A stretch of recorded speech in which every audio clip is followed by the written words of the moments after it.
Hi guys, thank you all for tuning into Big Mama Story Time. Story time! Don't forget to like, subscribe, share, comment to my page. Here we go. Hi guys, thank you all for tuning into Big Mama Story Time on today. Today I will be reading to you guys Garfield Scary Tales Part 4. Alright guys, let's get into this. And Part 4 is a ghost story. A ghost story. John Arbuckle slipped off his backpack. This looks like a nice spot, he said to Garfield and Odie. We'll camp here tonight. We're going to stay here, asked Garfield. He gazed around the small clearing hemmed in by huge pine trees. Where's the bed? Where's the refrigerator? Better yet, where's the nearest motel? John sat on a log and took a deep breath. Don't you love the outdoors? Ow, ow, barked Odie. Sure, you love it, Garfield said. Look at all the trees. This is doggy heaven, but just wait till some bear makes you his midnight snack. Yep, replied Odie, glancing nervously into the woods. Time to set up camp, said John. Each one had a job to do. Odie chased his tail, Garfield complained, and John pitched a tent and started a fire. When John was finished, they all sat down around the fire. Garfield's eyes began to water. So did John's. Odie started to cough. In a moment, they were all coughing. Maybe this fire should be outside the tent? Yes, it really should, suggested John. That worked much better. In a short time, the sun disappeared behind the tall pines, and the moon rose. John cooked dinner. Garfield made a face at the food and ate only 2 helpings of everything. Afterward, John leaned back and patted his full tummy. There's nothing like eating hot dogs on a stick and beans out of a can, he declared. Yeah, said Garfield. It's right up there with pond scum and dirty socks.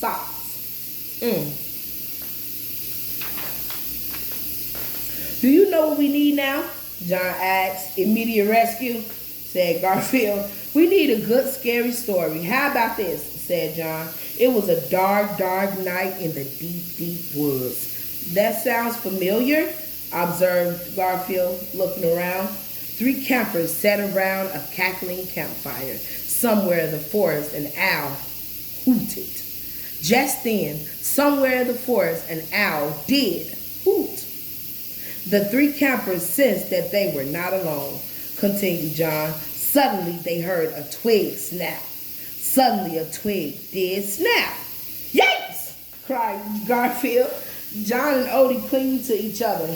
There at the edge of the firelight stood a huge furry creature, grasping an enormous gleaming axe. Evening, campers, growled the figure, stepping closer. It was a bushy, bearded man in a bearskin jacket. Saw your fire, said the man. Thought you might like some company.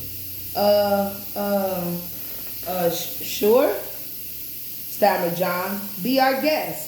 The man sat cross-legged on the ground, the axe resting on his knees, flames glinting off the polished, razor-sharp blade. He stared at the campers. We, were telling scary stories, said John, and it worked because we got scared with a little help from you.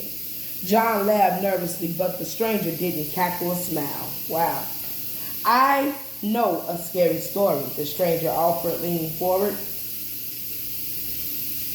It's about these here woods. See, once a long, long time ago, there was a woodsman hereabouts named Zeb. He was a big man, always carried a big axe, like this one, he said, patting the handle of his axe. Garfield's hair stood on end. He was mean, too. Even the bears were afraid of him. He felt these woods were his own private property. And if he caught anybody, like campers, trespassing in them, well, he'd put that axe to no good use, if you get my drift. Oh, wow. Okay.